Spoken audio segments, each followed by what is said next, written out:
Hey guys, what's up? Uh, I'm sure you're not used to seeing me like this, just face, no game, but here I am. Here's my obligatory blog, and it is a fucking mess back there. I know. Trust me, I gotta get on cleaning it. I'm aware, but what I want to tell you guys about today, as you can probably tell by the title, is the fact that I'm taking a hiatus, ex-hiatus.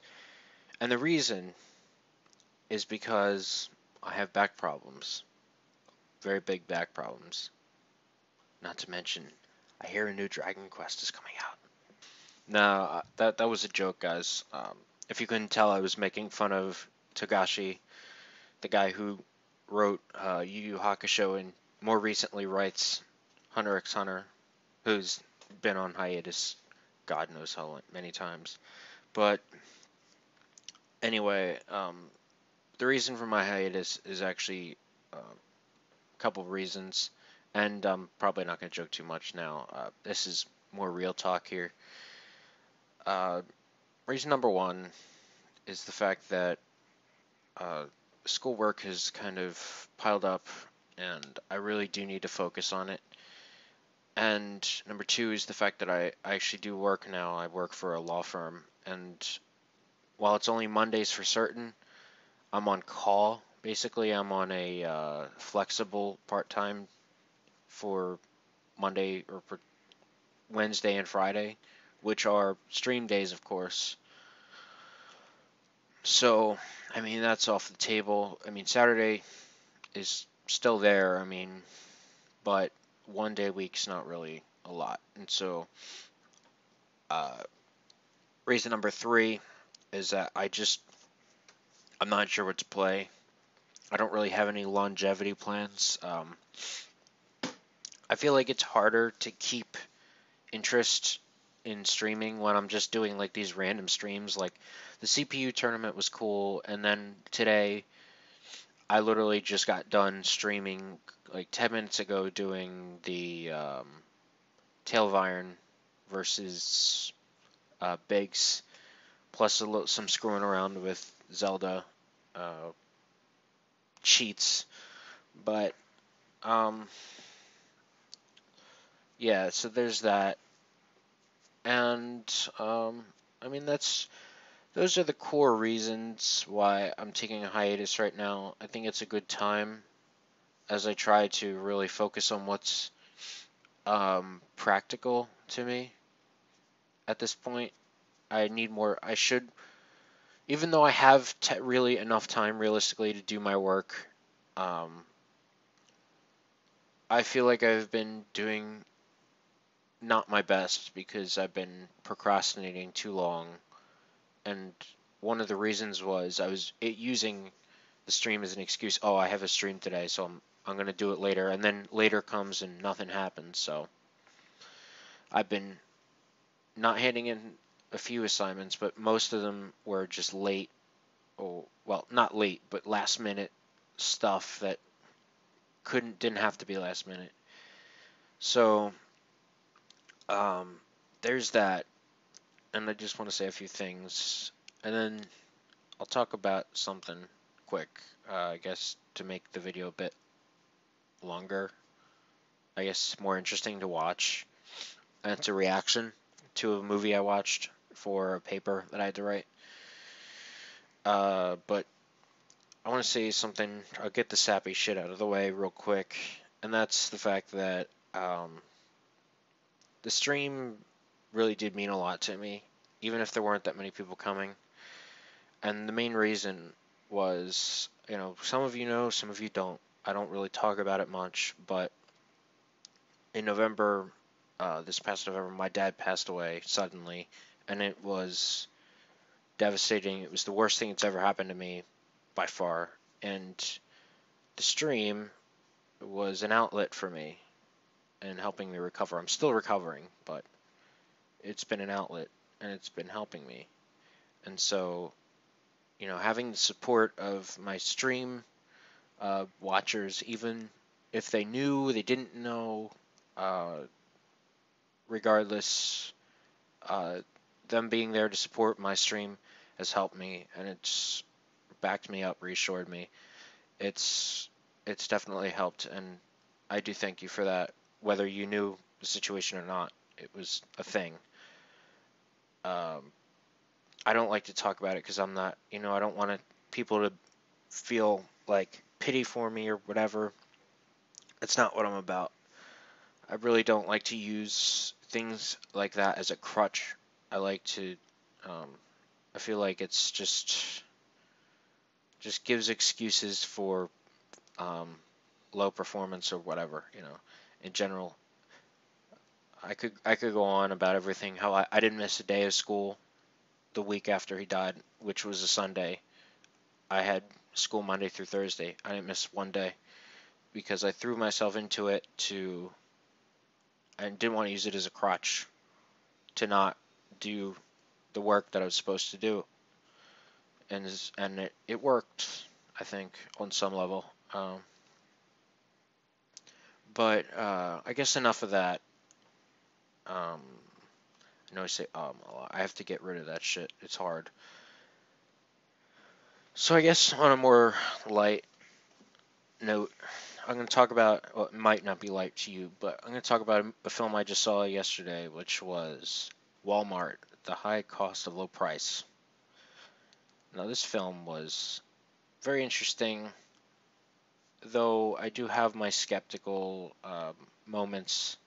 For example, there's the part where, there's a black guy who works at Walmart and he tells a story about how some guy or some person comes up to him and says, eeny, meeny, miny, moe, catch a nigger by the toe. And I just cocked my head like this. I'm like, really? I felt like that. Like, did that actually happen? Uh, I mean, it just seems so random that some random guy would just come up to a worker and just say it. Like, I'm speechless because it's like, did that really happen? And there was another one where, the black woman was working at Walmart and, they refused to make her a manager and the manager said, "You're not manager quality." And she said, "Why? Because I'm a woman or because or no, you people." They said, "You people, people like you or whatever." And she said, "Because I'm a woman or because I'm black." And he says, "Well, 2 out of 2 isn't bad," or whatever. Like, really? It sounds so fabricated to me. I don't know about you guys, but that sounds fabricated. But overall, I mean, it's obvious that the message, like, was pretty solid. It was clear.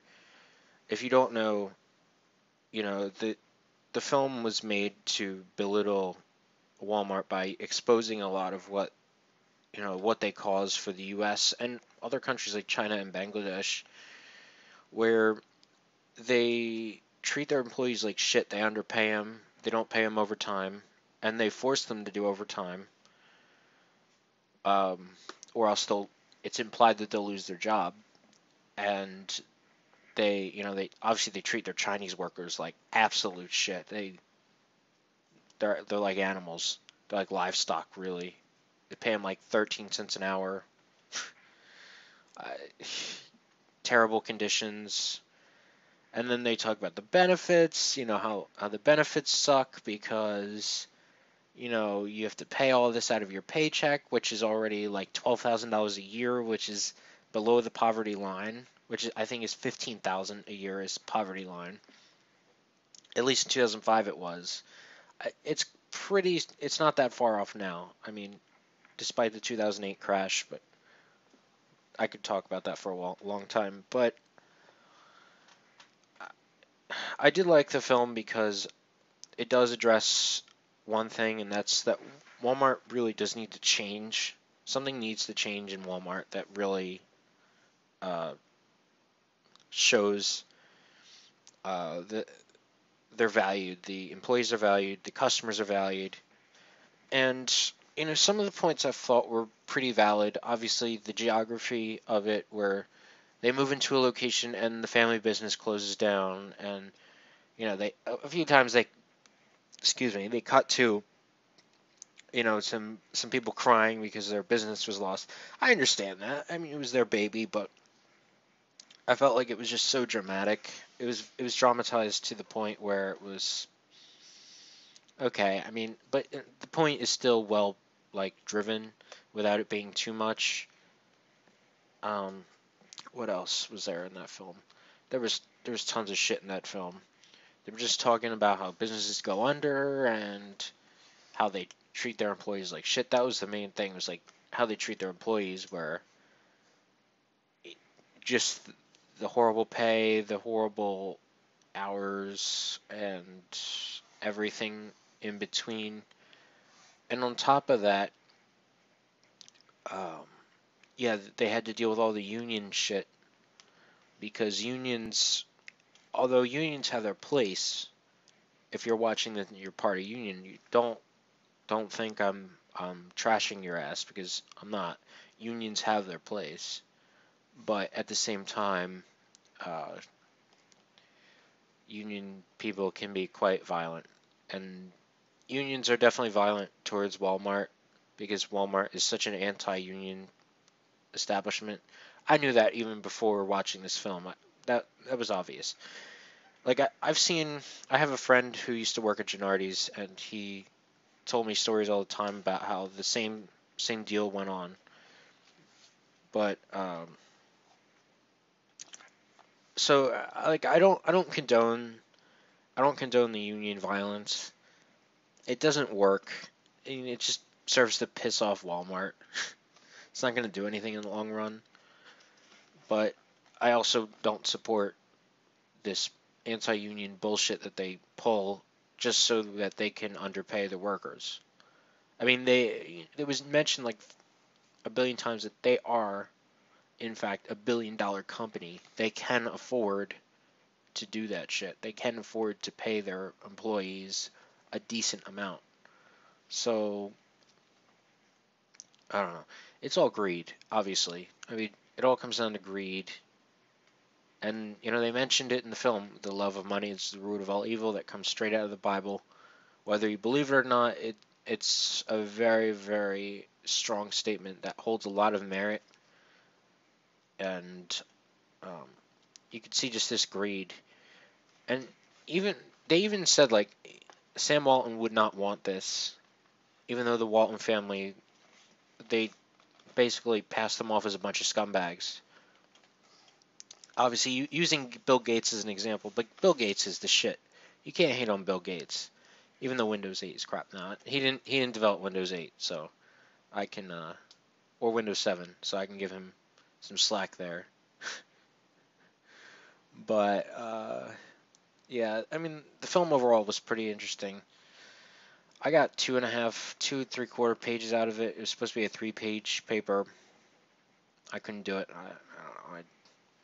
I didn't have that much to write about. It was all about geography. I could have written, like, if it was a full-on review of the film with analysis, I could have done 3 to 5, but it was all about geography, and so there was only so much I could pull from.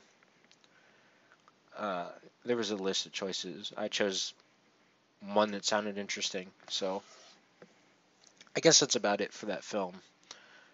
Uh, so yeah, I mean that's gonna be it. I mean we're almost at 14. We're gonna hit 15 minutes soon, so I didn't want to be too long. I just wanted to let you guys know what's going on and give some idle conversation, I guess, for whatever. So I don't want you guys to think I'm gonna be gone forever. This is not permanent. This is not goodbye. This is a temporary farewell, I guess. Um, we'll be back. With what? I don't fucking know. I mean, I would like to invest in like a Hauptpausch, whatever the fuck that's called. Hauptpausch or not Roxio. Roxio looks horrible. Like an Elgato. Elgato would be pretty sick. Something like that. I would love to invest in that, but I don't got shit for money. My job doesn't pay enough for that shit. But if I did, I mean, I would love to stream the Souls games because I'm actually pretty decent at those. I would love to stream all my PS3 games. Stream the Uncharted series. I'm looking. when I'm looking over here, I'm looking at my game list, my PS3 game library. I have like Yakuza, obviously the Resident Evils, 4 through 6. Got Call of Duties. Anyway, um, thanks guys for watching, and leave a comment. What do you want to see me play when I come back? For at least like for a series, like I mean 1 or 2 streams. I might go put in Double Dash again. We might see more NBA 2K because I can't stay the fuck away from that game, even though it's ass. But leave a comment, and I'll see you guys next time.